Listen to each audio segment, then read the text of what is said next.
Welcome to Creepypasta. Please like, share and subscribe. This will help us make more content for you. Thank you. My dad's gut feeling. I was 17 at the time, and me and my dad had just finished our fishing trip and it was almost midnight, mid-fall. When I was about to get in the car, he told me that he did not want me to sit in the front seat on the ride home. We argued about it for about 5 minutes and he did not give any good reason to why he did not want me to. I gave up and got in the back seat. It was pitch black outside. When we had been driving on the main road for about 2 minutes, we saw a car driving in our lane. Right as we were about to collide, my dad swerved into the other lane and so did the car in front of us. I heard my dad say, "I knew it," at the very last second, and then I blacked out. Woke up when police showed up at the scene. They helped me out of the car. I was barely conscious and don't remember much after that. Only thing that is still a crystal clear memory is that I saw my dad sitting in the car, waving at me with tears in his eyes. When I later asked where my dad was, I was told that he had flown out of the car window and landed only a few feet from the car and passed away later in the ambulance. I was told the man we crashed with died on impact and also had a 17-year-old daughter in the back seat who survived. I still can't believe that this really happened. This was 6 years ago. Edit. I believe that the gut feeling he had was that something terrible is about to happen, and if someone is going to die, he chose himself instead of me. Therefore, I believed he decided not to put the seatbelt on. Also, I believe that it was his spirit saying goodbye since he wasn't able to do it. Comments.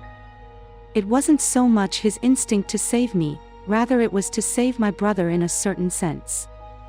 I was 12 and my brother was 8. We were living with our dad after he and mum separated.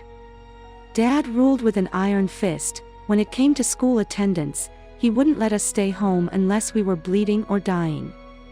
Nevertheless, I still tried to stay home from school at times.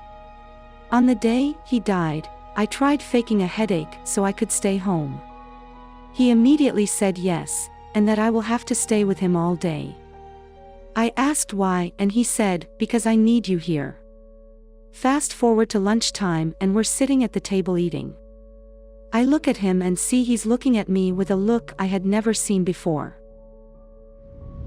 Then before I could process it, he collapses onto the floor.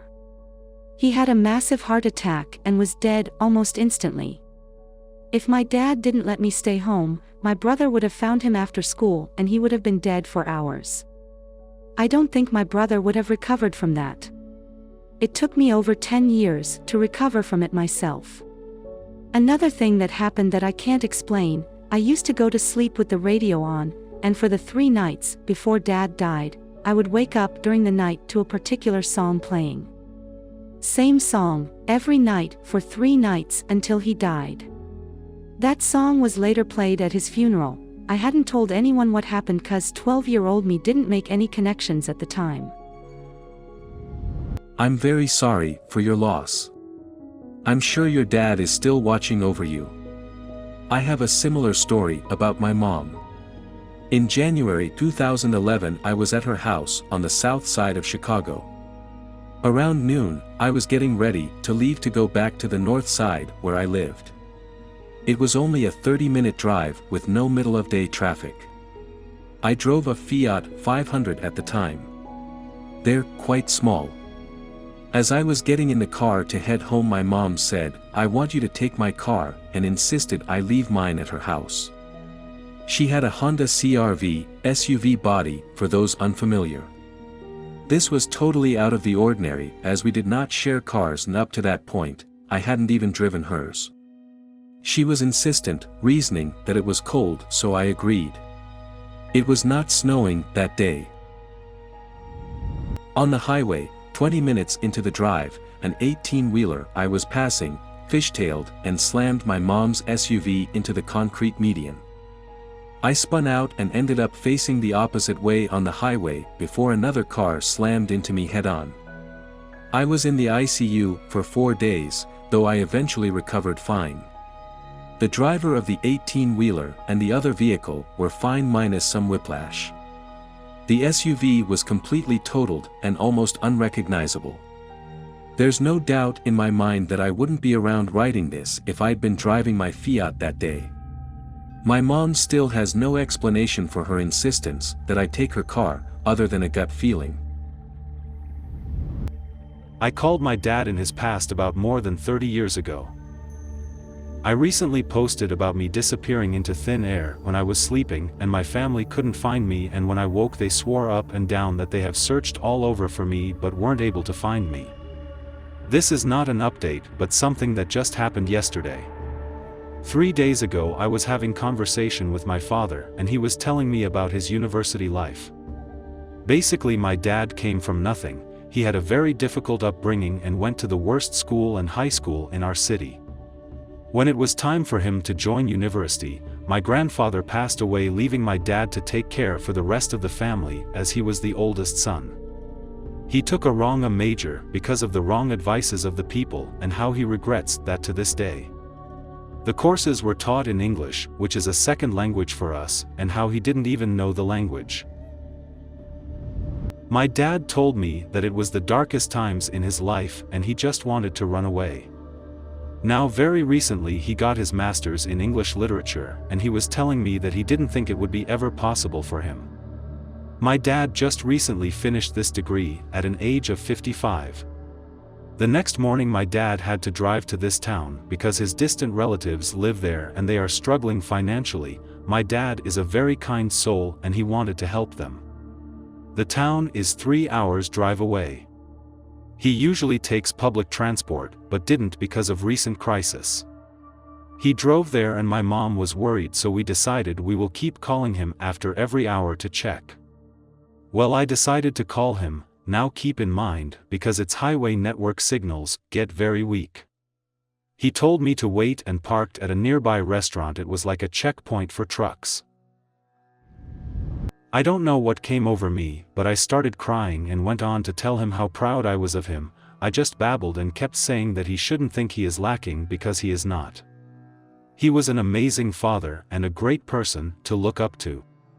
You guys, my dad started crying. He told me that he will talk to me when he returns. Well, he returned and he just hugged me and was telling me that how 30 years ago he was visiting the same town and it was the time when he was at his lowest.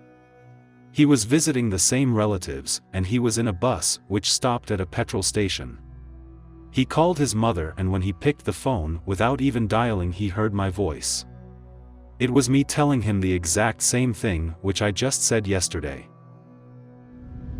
He said that he didn't even call my grandmother, he just stood there and cried.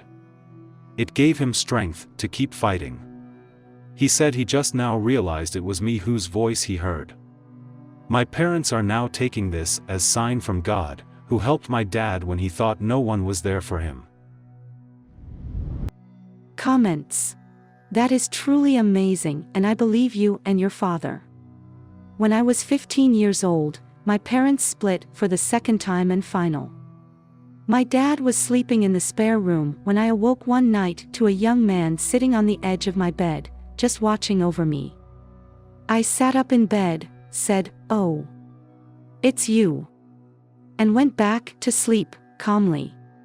He had short, shaved hair and was wearing a blue flannelette shirt. I remembered a little while later and mentioned it to my father, who said it could have been a guardian angel. Skip to a few years later and I traveled to Ireland to meet the best friend of my then boyfriend. We had met before, even went to school together, but didn't know one another well. We spent a week with him and he and I became close in that week. The last time I ever saw him he was wearing a blue flannelette shirt, he had short shaved hair. We flew home to Australia and only weeks later, he was killed in a car accident. I don't remember when I realized it was him on my bed, 5 years before. I don't know when I made the connection. But in the 16 years since his death, I have asked for many signs from him and I get them. I dream of him, rarely though, and it is so vivid, so real. I know it was him. I felt an instant calmness and connection when I awoke to a man on my bed. I believe he came to help me through a challenging time in my life. I've no idea why his own life was cut so short, but I miss him. I miss him being in this world. Do you have a creepy story? Please share it with us in the comments, and we will post it on the channel. Please subscribe. Thank you.